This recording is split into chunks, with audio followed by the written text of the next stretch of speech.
I punched a wolfman. Dear Scary Stories NYC, I got a story for you from the old hardcore punk days. Don't worry, it's also a werewolf story, as you can tell from the title.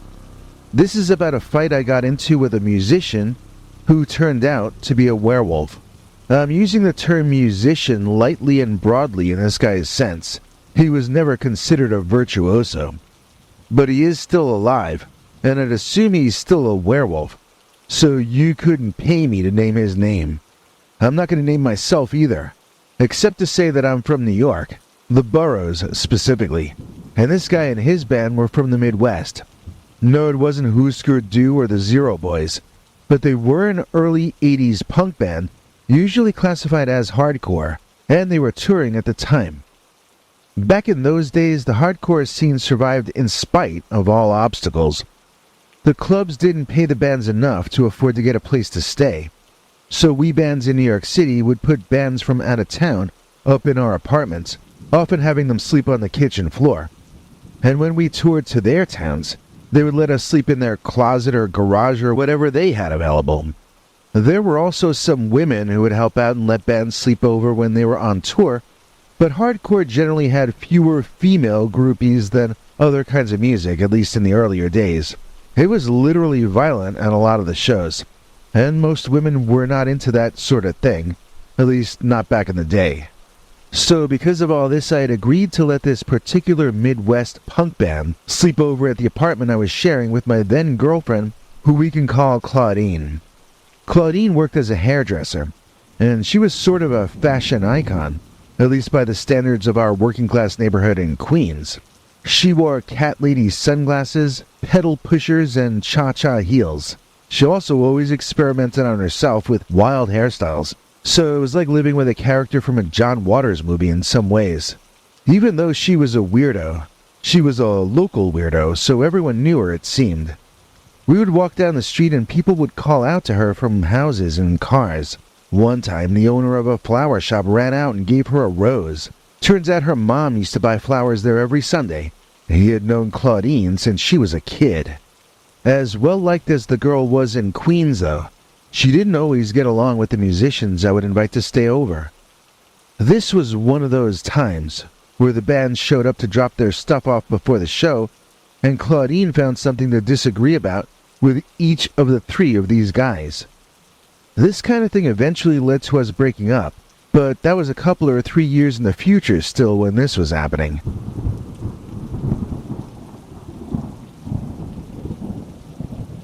She would tell me she thought I was a great musician, but she actually wanted me to quit and get a day job. She kept trying to drive wedges between me and other guys on the punk and music scenes because she didn't really want me to get any more serious about my career. She didn't mind it as a hobby, but she hated when I go on tour. At any rate, I went with the band on the subway into the city where their gig was. 2 of them hooked up with Manhattan women and found better places to spend that night than my apartment way out in Queens. The 2 of them arranged with me to drop by the next day to pick up their stuff, and they went off with their new lady friends. The drummer, however, seemed to have no groupies in New York City, and so he gathered his stuff and asked me to show him how to get back to my place. Now, this was a huge man, and I don't want to get into any more detail than that. I've already given too many clues about who I'm talking about here, and I don't want him to come looking for me to shut me up. I doubt he's gotten any smaller in the years since this happened. I remember he carried his drum kit broken down in bags over his shoulder. We took the train out to Queens, where they announced that there was no service, and that we had to get out and walk. You know, I don't think they do that anywhere except Queens, as far as I can tell. I've been told it's to make it difficult to get home from the city late at night on purpose. Why would they do that? Because the powers that be don't want the working class in Queens leaving their own neighborhoods at night. They want them watching elite-sponsored programming on television, then going to sleep to get up for their jobs. They don't want them going into town to watch guys scream about anarchy as a solution to social problems. But as tough as it was to get home by subway to the boroughs in those days, this night was the worst of all. When they canceled one line, they would always have a backup plan. Or failing that, they'd have a free shuttle bus to take you the rest of the way home. Not that night.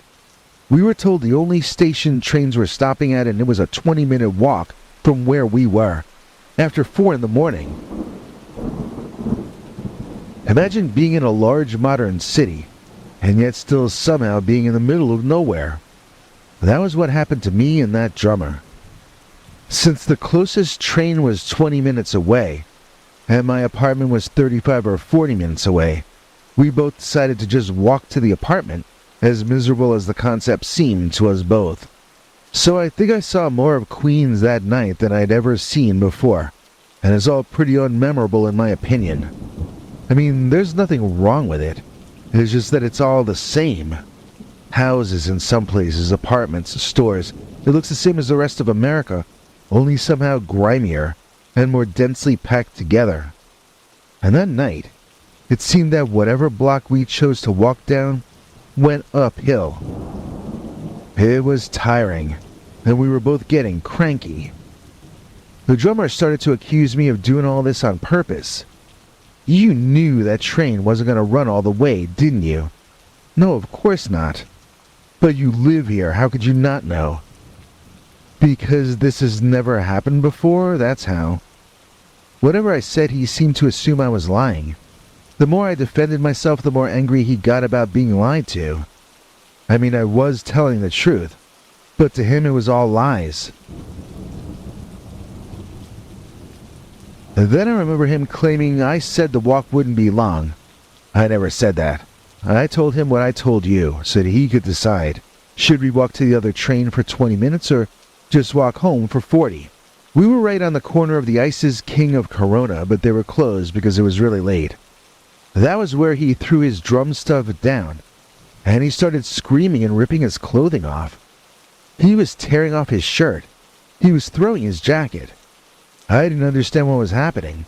It was like he just suddenly started screaming and stripping. People asked me why I didn't run away, and there were actually a few reasons. First, I didn't think he was turning into a werewolf in Queens in front of the Ice's King of Corona.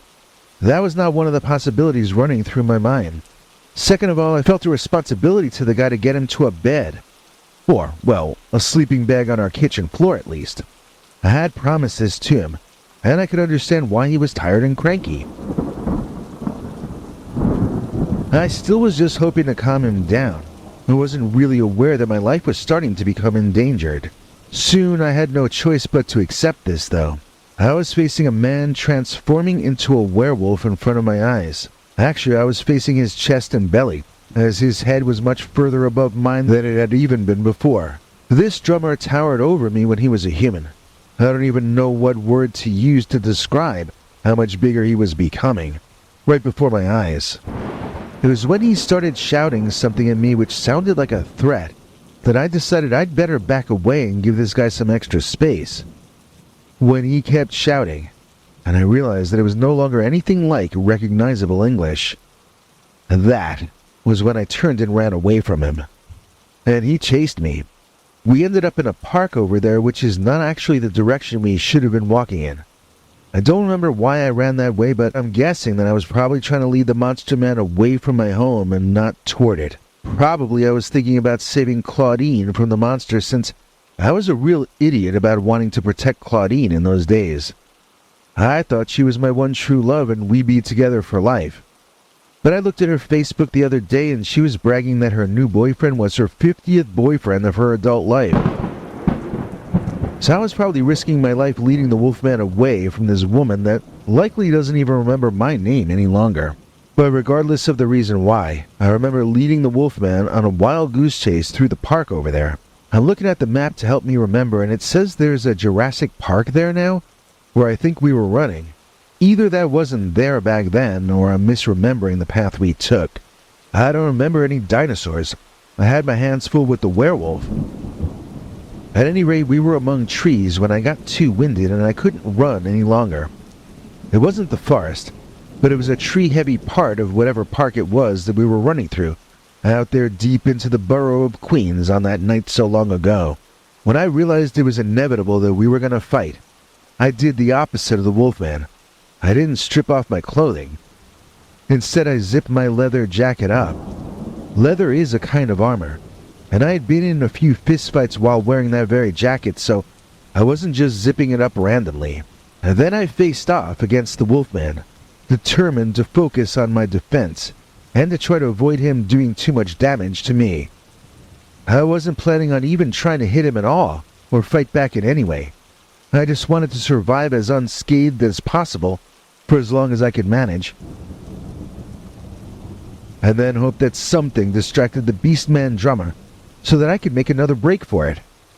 Maybe it was his exhaustion, or maybe it was his dulled intelligence as a werewolf, but each time it lunged at me, I was able to not only avoid the attack, but to hit him in the process, or to use his momentum against him and toss him into trees and benches.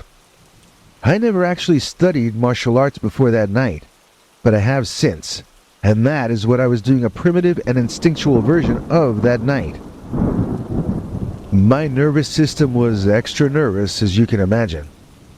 In the face of genuine death, it had decided to innovate and improvise. It made up moves that I later found out were hundreds, or even thousands of years old. Some people tell me that a guardian angel took over my body and caused me to know what to do. If that's true, then my guardian angel must be Bruce Lee, because I got off one lucky move after another. And I was just as surprised as the werewolf to find that I was holding my own in this confrontation. I could see the confusion and the fear in the Beastman's eyes. He was starting to wonder if maybe I was a fiercer opponent than he had thought.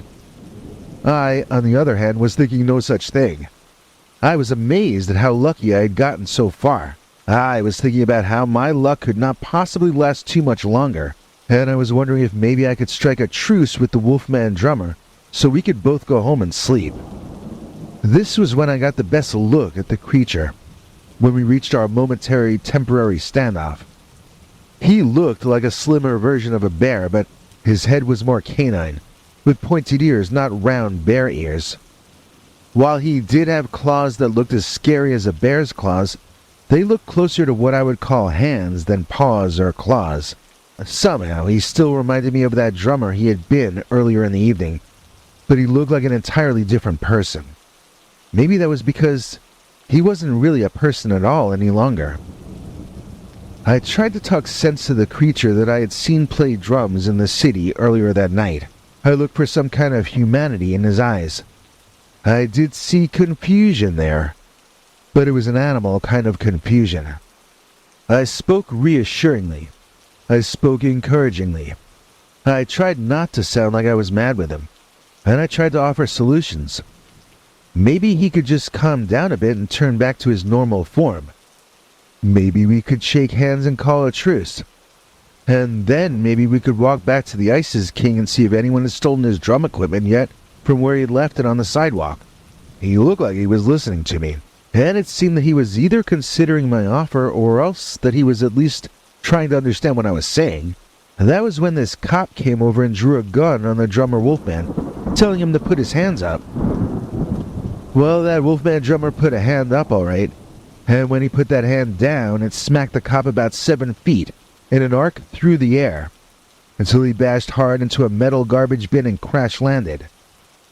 "I'm not with him," I shouted idiotically. "He's not my friend," I insisted, and then I bravely ran away like a total chicken.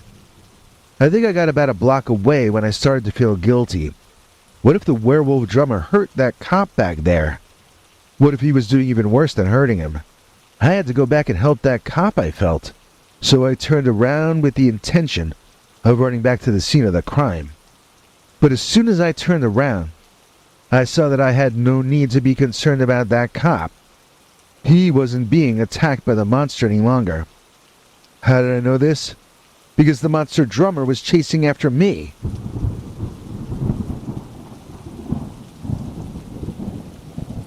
And it was a chase, at least for a while. I had this idea that I could lose him, that I could get away from him. I tried cutting under and around and through things. I tried hiding. I tried confusing him. It didn't matter. He was on my tail and I couldn't seem to get away. Finally, I was slowing down to the point where I knew he was about to catch up to me. and I was gonna get cut up by the thing from behind anyway. So I turned and I decided to fight him.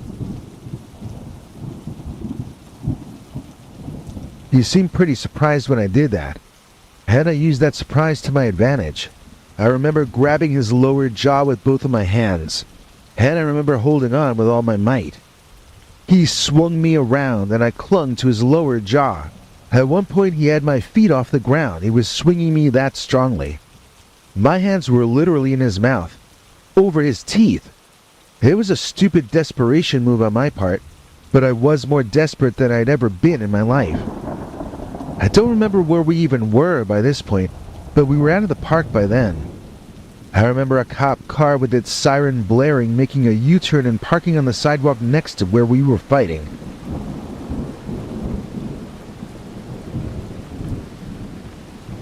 The Wolfman drummer abandoned caring about me, and I let go of his lower jaw. Both of us were now more concerned with the police presence than we were with each other. The Wolfman took off running in a direction away from my home, while I stood there, leaning against a telephone pole and exhausted. The cop car took off screeching in the direction the beast was running, and I sat down on the sidewalk to catch my breath. Then I walked the rest of the way home and arrived as the sun was coming up. My girlfriend was asleep and I joined her. Later that day, the other two guys in the band came by to get the rest of their stuff, and they took the drummer's stuff with them. We never discussed what had happened, and my girlfriend never heard any of this story. In fact, I'm pretty sure I only ever told 2 people about this before, and both of those people passed away years ago. So I guess this is the only time I've really told the entire story about the time that I punched a wolfman. If I wear a spinny hat, will I look all hunky? Will I look like that handsome chap from that TV show, The Monkees? Everybody wants a woolen cat. The scary stories, beanie hat. Everybody knows it's a natural fact. The scary stories, beanie hat. Link is in this video's description if all goes according to plan. Available in black, which is like every color all at once, man.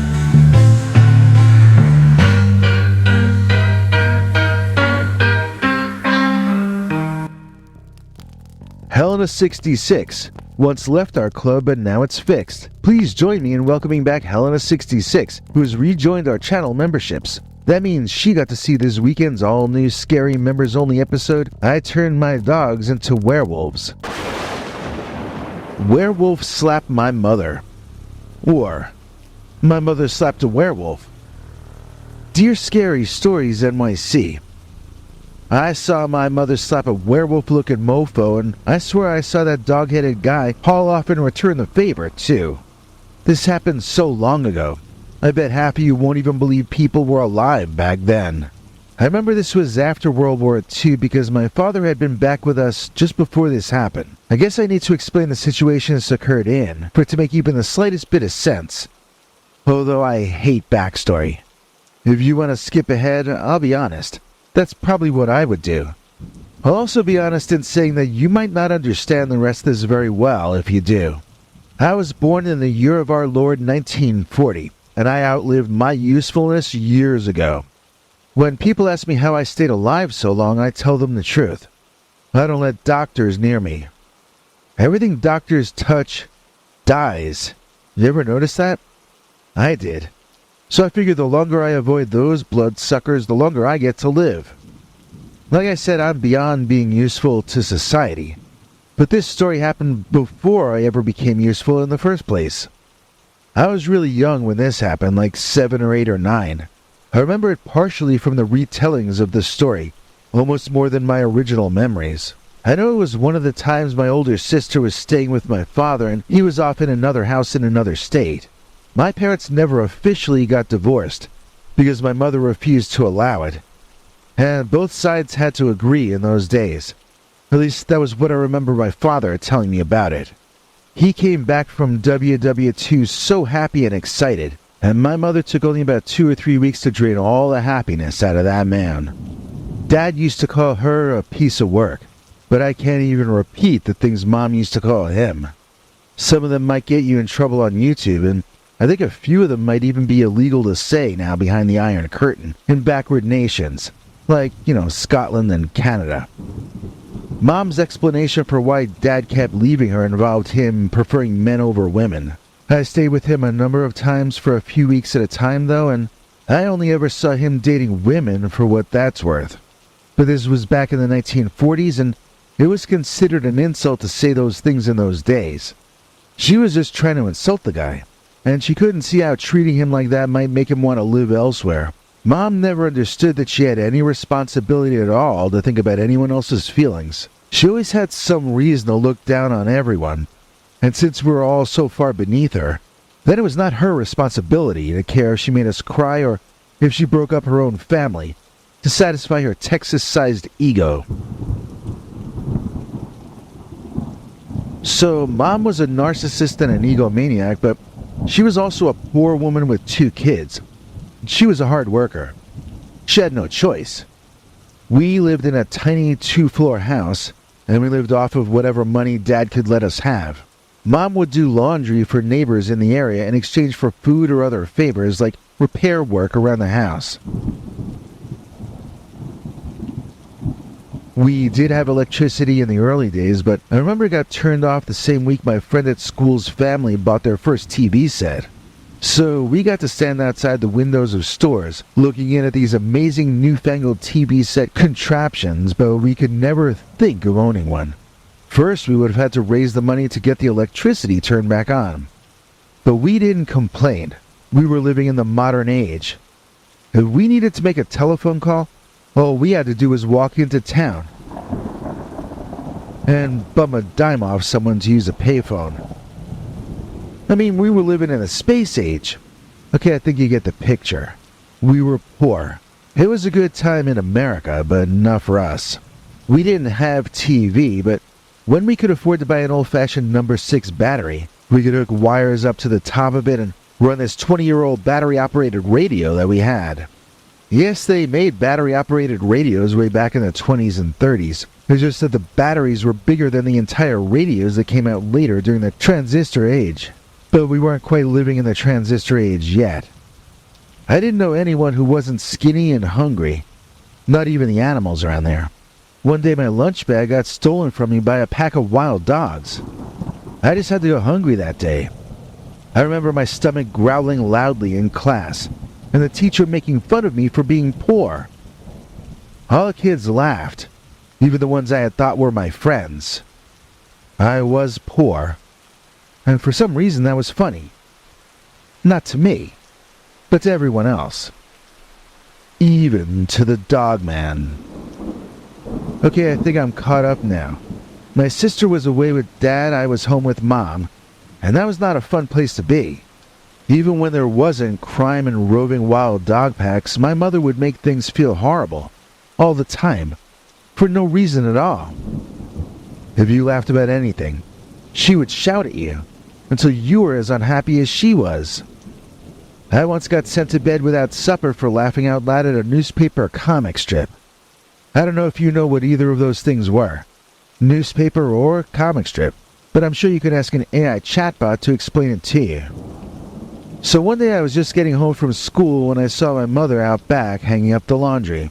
I used to usually go in using the back door, but when I saw Mom back there I used the front door in hopes of putting off having to actually talk to her and get a stomachache for no reason whatsoever. Do you know anyone like that? You feel sick just having to be around them? That was my dear old Mom. Her most famous quote was, "Wipe that smile off your stupid face," usually coupled with accusations of one sort or another to put you instantly on the defensive. So like I said, I was about to cut around to the front of the house when I saw something out of the corner of my eye that caused me to just stop what I was doing and stare wide-eyed and open-jawed. I saw what I at first thought was a bear, but a bear that had a weird body shape more like a human. Thinner than a bear, but definitely not thin. He looked like Superman, but covered in gray to black shiny fur. And his head, well, you can tell me what his head looked like. It looked like the head of a dog or a wolf, but one that either walked in from the dinosaur age or maybe from hell itself. Fangs too large for his dog's snout, eyes too scary and angry for a neighborhood pooch. I took one step toward the backyard to warn my mother, but before I could take a second step, the dog thing stepped out of the woods and walked right over to my mom. He looked like he was storming over to her, like he had some sort of score to settle. He looked like he was familiar already with my mother somehow. I just stood there watching as he attempted to sneak up behind her. But my mother whirled around, banging the big muscular furry dog-headed man with a broom that she seemed to have with her. I watched the dogman or wolfman throw the broom away and grab my mother by the wrist. She was shouting at that dogman the same way she shouted at my father, and it was clear she had no fear of this wild beast man. I would like to mention that I worked as a long-haul trucker for almost 2 years in my early 20s, and I never met a trucker who had as foul a mouth as my dear mother. And she had all her $10 words out that day, flinging them at this creature. At one point she hauled off and slapped him, and the creature reacted almost comedically, like he was really offended by her choosing to do that. He returned the favor, and she was literally lifted off the ground by his slap before she landed on her ass. Now, any other woman on the planet, you'd feel terrible witnessing such violence being used against her. But when I saw my mom knocked on her butt, I actually felt sorry for the dogman. He had no idea what she could be like when she was angry, and it was clear that the creature had made my mother furious. She rose to her feet almost like Nosferatu rising from the grave, and as she wiped the dirt off the back of her dress, I heard her listing the things she was going to do to that dogman. Terrified of what was about to happen, I snuck inside the house using the front door, and went up to my room to watch the rest of this out the window from the relative safety of the second floor. I had never heard of this werewolf-looking guy before. Not from my mother, not from anyone. This was in Georgia, and I never heard of a dogman or a real werewolf down there. But the way my mother was slapping that wolfman and grabbing at his hair to tear it out, I'd have sworn that was my daddy come home down there. She was as familiar with that monster as she was with my father, and as unfriendly and hateful toward him too. A few years ago I saw a funny video on cable, when I still had cable. It was this little cat getting angry at a big old bear cub and scaring the bear cub up the tree. And when the bear cub tried to come back down, that screeching cat scared him back up to the top. The bear was 5 times larger than that little girl cat, but she was deciding what was what. When I saw that video, it reminded me of my mother, screeching at that wolfman or a dogman or whatever he was. When she would take a step toward him, he would take a step back. When she would raise her hand to him, he would flinch. That's not to say that the wolfman was not a glutton for punishment, because he was. He not only kept coming back for more, but he kept getting angry all over again. My mother played him like a fiddle. Every time the fight seemed to be about over, she would disrespect him in such a way that he would get upset with her all over again. I had little doubt that somehow my mother had started this fight, and I also had little doubt that the argument between these two had been going on for longer than I could have imagined. Once again, my screeching cat of a mom chased the dogman back, and once again I thought the encounter was over. But then, when Mom turned her back to the beastman and began walking away, I, up in my bird's eye view seat in the window on the second floor, saw that the dogman had turned around and was heading back to my mother. He was tiptoeing quietly, sneaking up behind her, and his claws looked long and sharp. Instinctively, I threw the window open and screamed to my mother to look behind her. She turned around, seeing the wolfman already spooked by my shouting and running away. Mom stared at the retreating dogman for a while. Then she turned, and she glared up at me in the window. Pointing one of her long, bony witch fingers at me, she shouted, "Spying. You were spying on me." My mother came marching into the house and I ran out of my room. We met halfway on the staircase with me trying to run down them and out of the house, but with her blocking my exit. I was willing to sleep in the woods overnight if it meant not having to endure another of her pointless and illogical lectures, but I didn't have the option. She corralled me back up the stairs. Laugh at me if you will, but this woman had just scared off a dogman 1 minute prior. I was scared of her too. I asked her if she was okay, and I reminded her that I had shouted out the window to save her life. That only made her angrier though, as it reminded her that she had a no shouting rule in the house, and I was in the house when I shouted to save her life. She had one hand up in slap formation, and she was cornering me back to my room. She was shouting that I was a nosy busybody. The dogman was none of my beeswax, and I wasn't allowing her any privacy.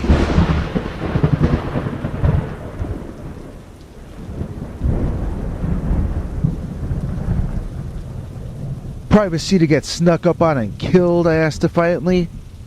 Well, that was the end of the Cold War, and the beginning of the nuclear one. I got punished by my dad sometimes when I did something wrong.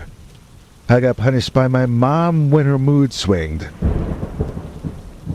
And somehow her punishments hurt a lot more than Dad's. It was like he knew how to pull his punches, but she always saw herself as the victim of the rest of us, and all she was doing was trying to get even with her husband and her kids, who were all so horrible to her. She was insanity given a body, but I had thought that at least she was bland and predictable. I had no idea she had a monster man that she was involved in some kind of negative physical relationship with. I'm not saying she was mating with him, at least God I hope not. I only mean physical in the sense that she kept slapping this poor doggy dude around. Like I said, he got a few good ones in too, but it seemed that she was the main aggressor. Still, if he had just stayed away from her, there would have been no conflict. Mom wasn't going to go into the woods looking for Dogman, but I don't think the creature came around hoping to hurt my mother. I think it liked her. I wasn't sure exactly what I meant by that for years, and I still don't want to think about it too much. But the monster wanted her company and was willing to get whacked with a broom handle just to get her attention. And why was she angry that I saw them together?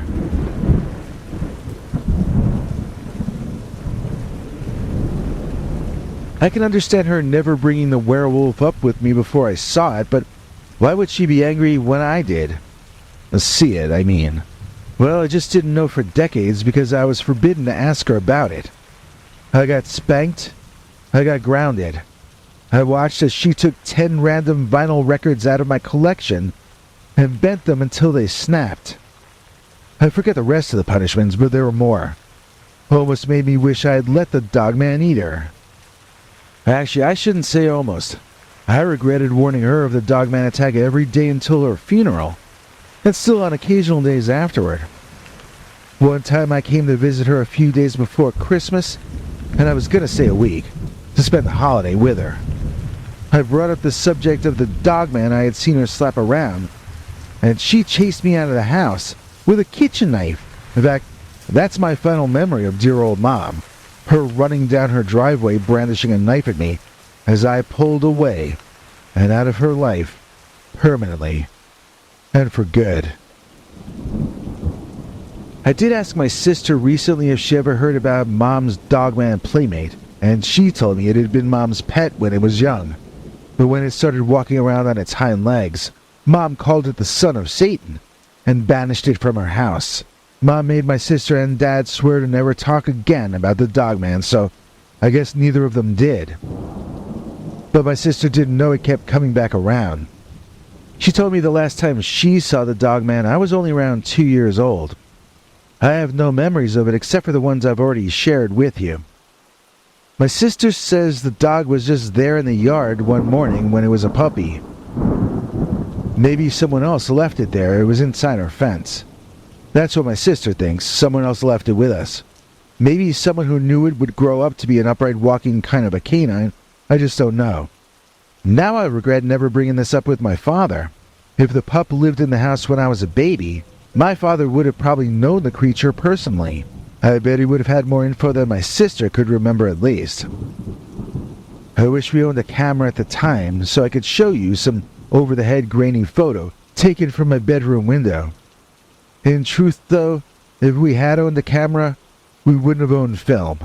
That was my childhood.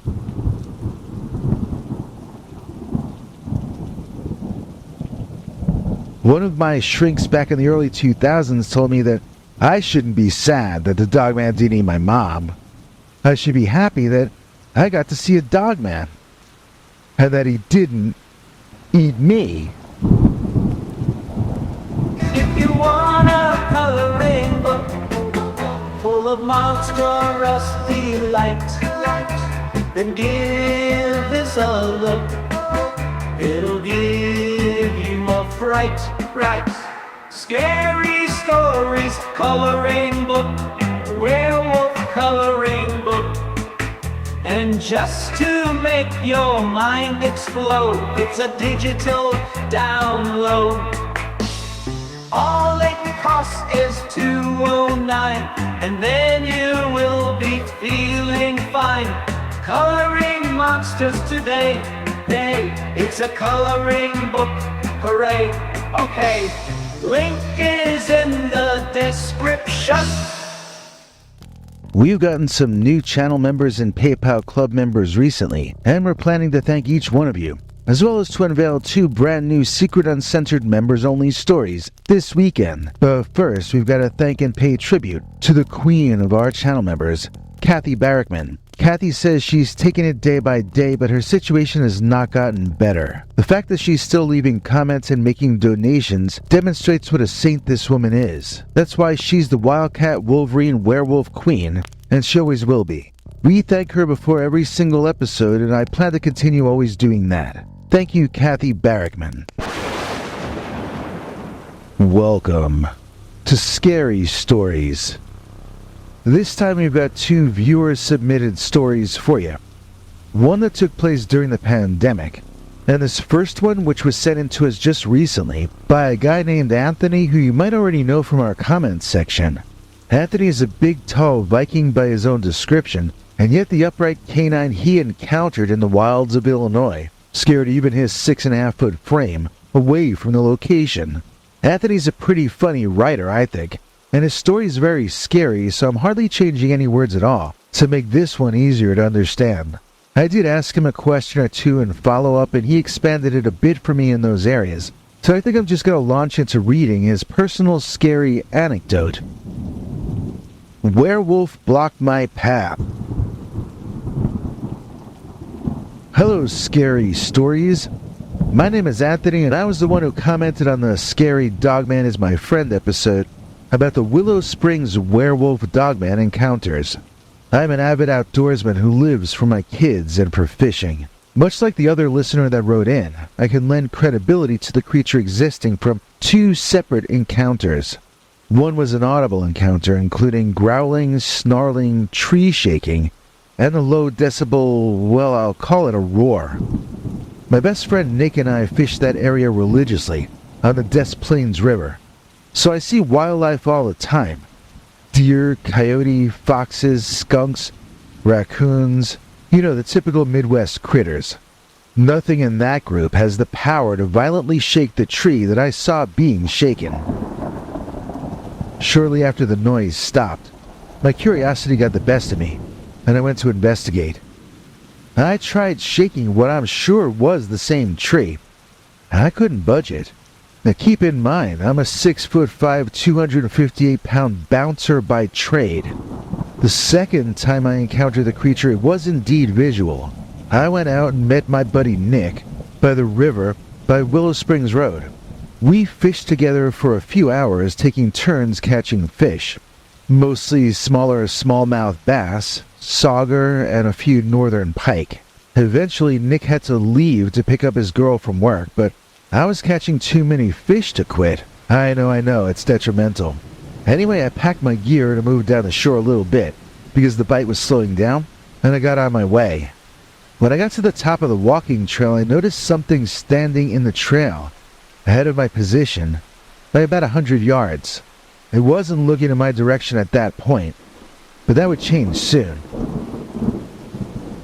I tried to stay out of its view, so I slinked as quietly as a Viking giant can slink toward the shoreline, but I kept it in my view. Of course, Mother Nature was happy to work against me, and a breeze kicked up, leading to me immediately sneezing. Without missing a beat, the werewolf dogman whipped its head around and looked right at me. Then, it stood up.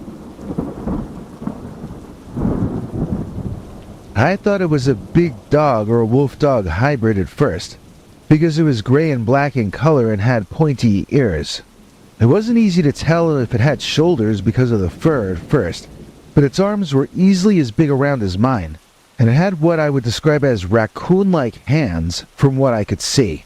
Something in between human and dog, I suppose. Like I said, it was taller and heavier than me, and I'm 6'5", 258. Definitely not a skinny or sickly-looking creature. With its mouth closed, its canine teeth still protruded outside of its mouth. It had thick gray and black fur everywhere, and forming almost a mane around its neck region, kind of like a wolf or even a lion grows for additional protection in battle.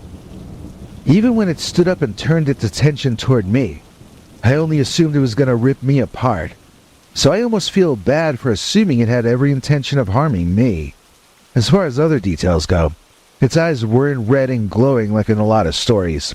From what I can tell, they were more like a normal dog-wolf eyes, lighter in color, perhaps amber or light brown or green. When he stood up, and there was no doubt it was a he, if you know what I mean, he was easily a foot to a foot and a half taller than me, and easily double my weight. I may be of Viking blood, and normally I may be down for battle, but the smarter side of me said, "Hey, stupid, you don't stand a chance.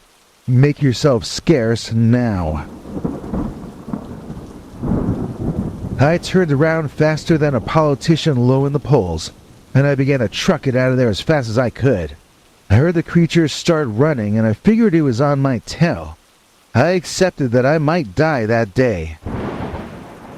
I didn't get very far before I felt the clay mud under my foot give way, and then down I went.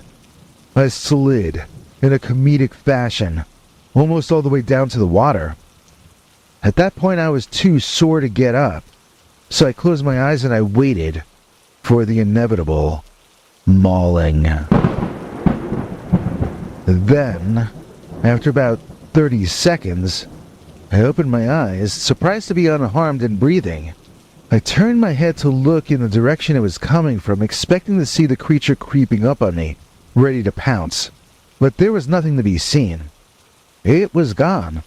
The footsteps I heard must have been it going the other way. So I finally got myself up off the ground and began trying to shake off as much mud as I could. I walked back to my vehicle, thankful I had a change of clothes in the trunk. I was a little sore from the slip, but other than that, the only thing that was hurt was my pride. I honestly believe, as big and scary as that thing was, he meant me no harm. I ran like a chicken for nothing. Either way, I always keep a little something in my pocket now when I'm out there, just to be safe.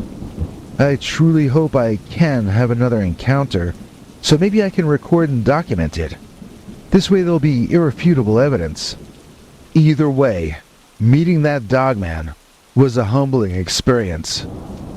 I still religiously fish the area to this day. I'm just always ready now. I have something for defense with me at all times now.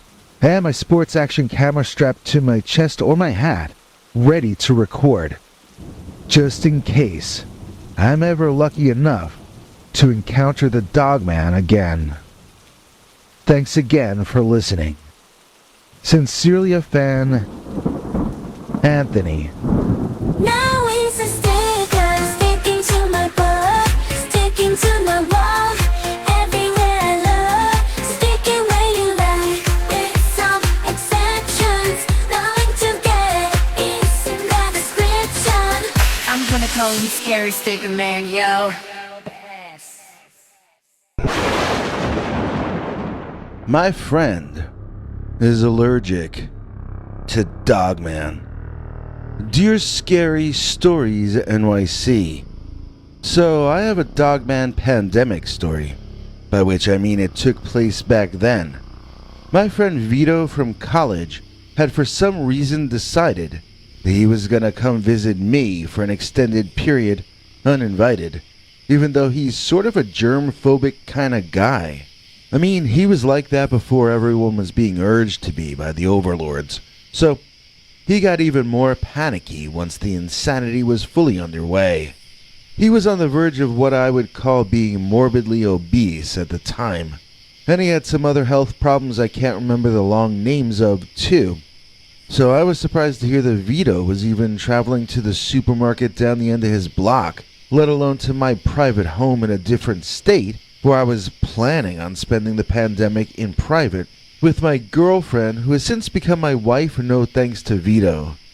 But since my college buddy had been living in a shared apartment in a large building, he felt that his health would benefit from coming to stay with me and Dee here in the country outside of Harrisburg in PA.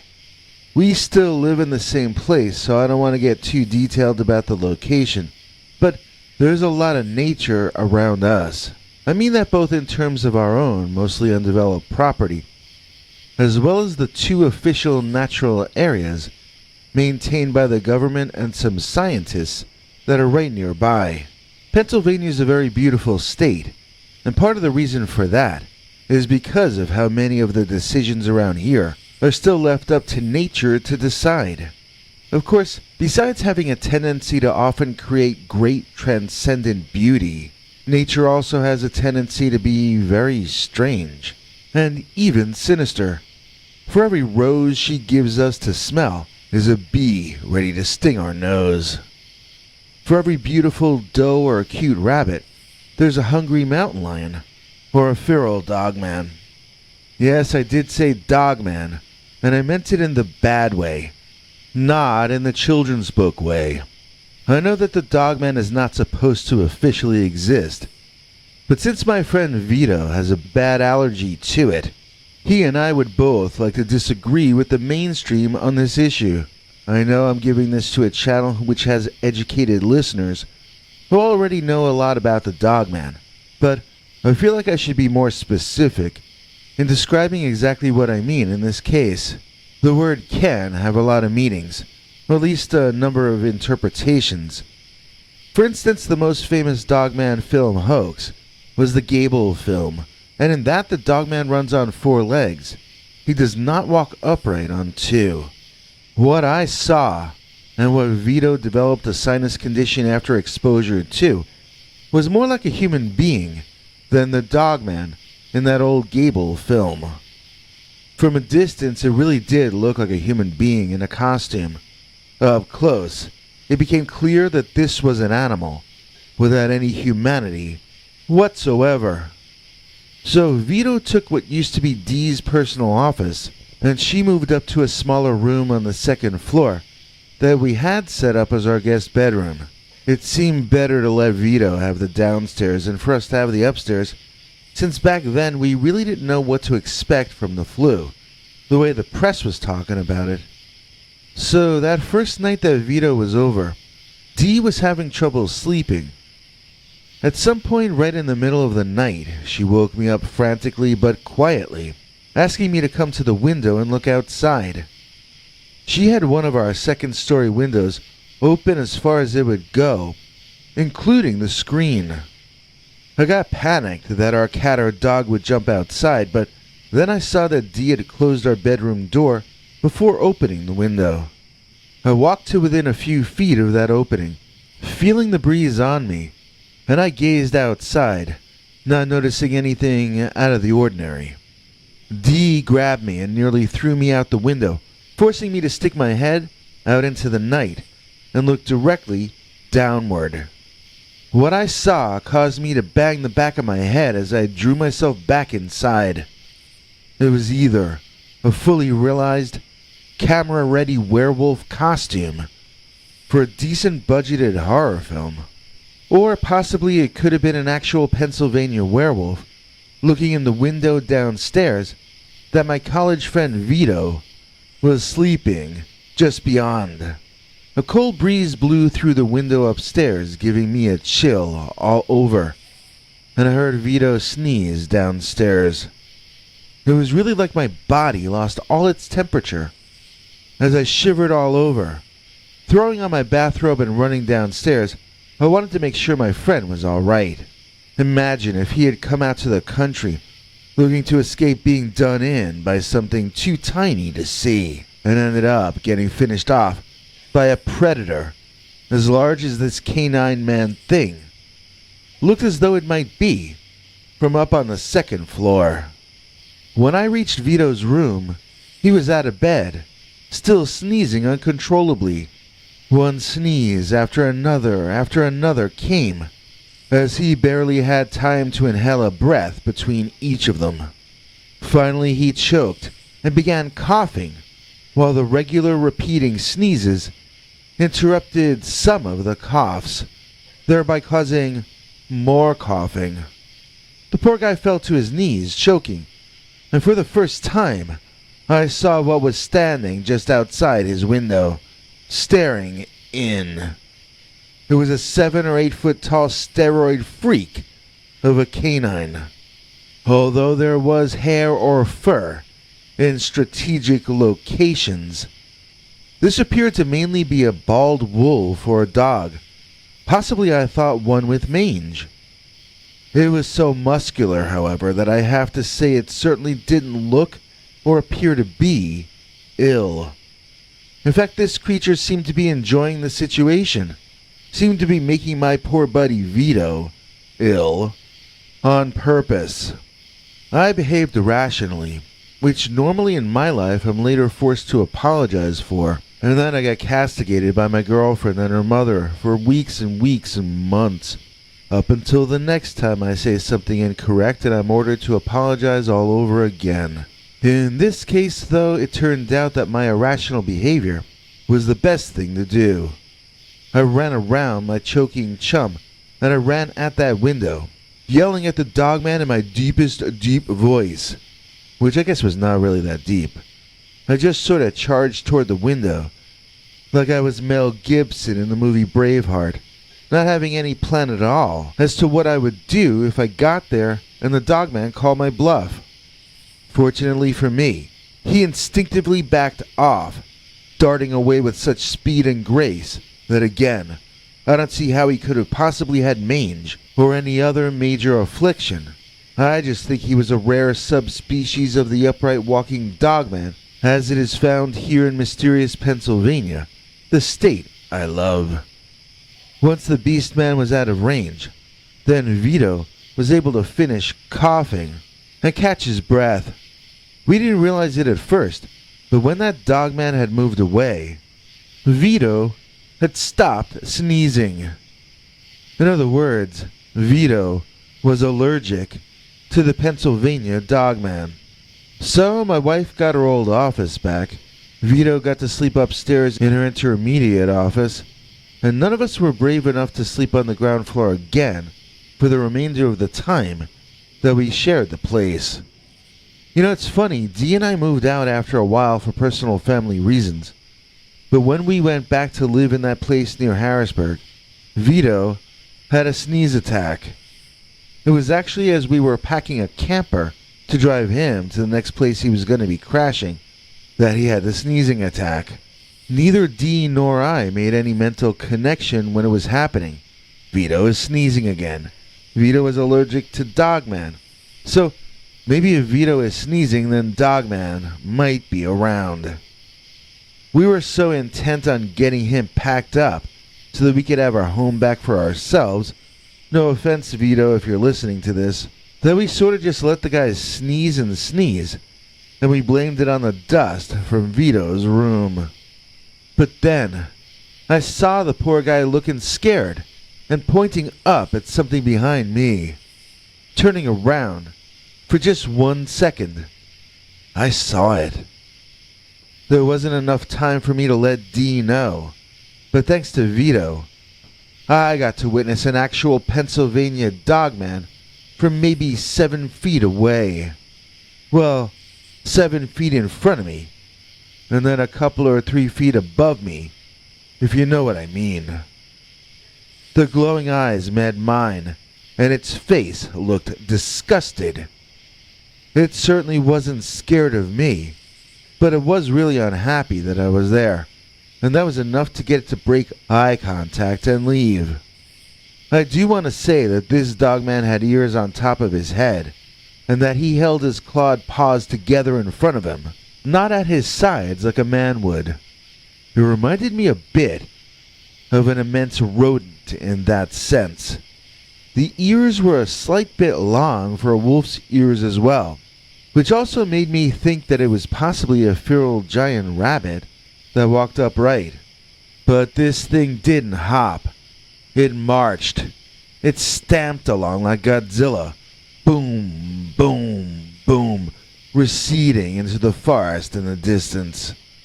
Vito stopped sneezing, and Dee, who had not actually seen the dogman, made a joke that the dogman must have gone away, Vito. We both told her what you already know, and the three of us were pretty amazed, believe me. And also, we packed Vito up to go even faster. So I think I already mentioned that we haven't had any dogman issues since we've moved back into the place. Of course, that could partially be because we just sort of forgot about the creature while we were away dealing with those family issues. I mean, I hope the dogman is part of our past, but I could send this email off to you, look out the window, and then see those glowing, terrifying, inhuman eyes glaring right back in at me. For all I know, the dogman has been here all the time and never left. I suppose we'll never really know unless it decides to reveal itself to us once again. Another option would be to invite old Vito back out to the home. If he starts sneezing like crazy, then we'll know that the dogman never really left.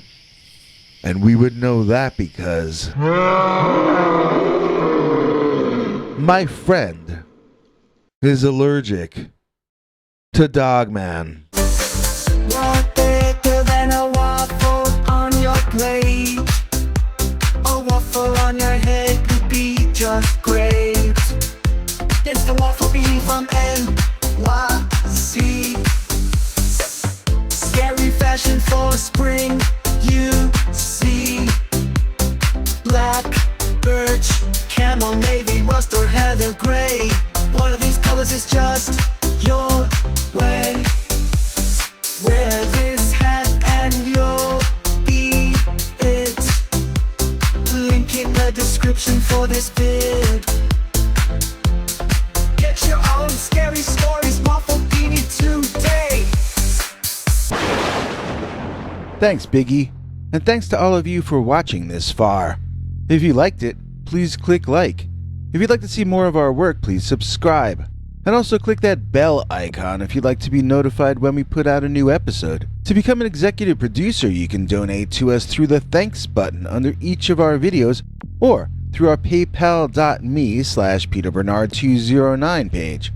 To receive cool perks like secret uncensored Dogman episodes far too wild to ever run on this channel, you can become a YouTube channel member by clicking the join button, or join our PayPal subscribers club at peterbernard.com. Joining either at the $3 a month level or above gets you access to our over 25 hours of secret uncensored Dogman stories available nowhere else. Do you have a scary story about Dogman or some other kind of high strangeness that happened to you? Let us know by emailing us at scarystoriesnyc@gmail.com or by leaving us a voicemail message at 804-LA-SCARY.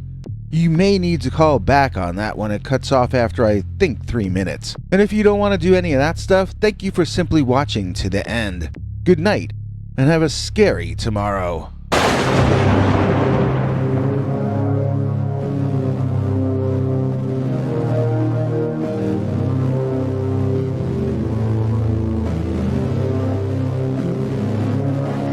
Come back for more scary stories.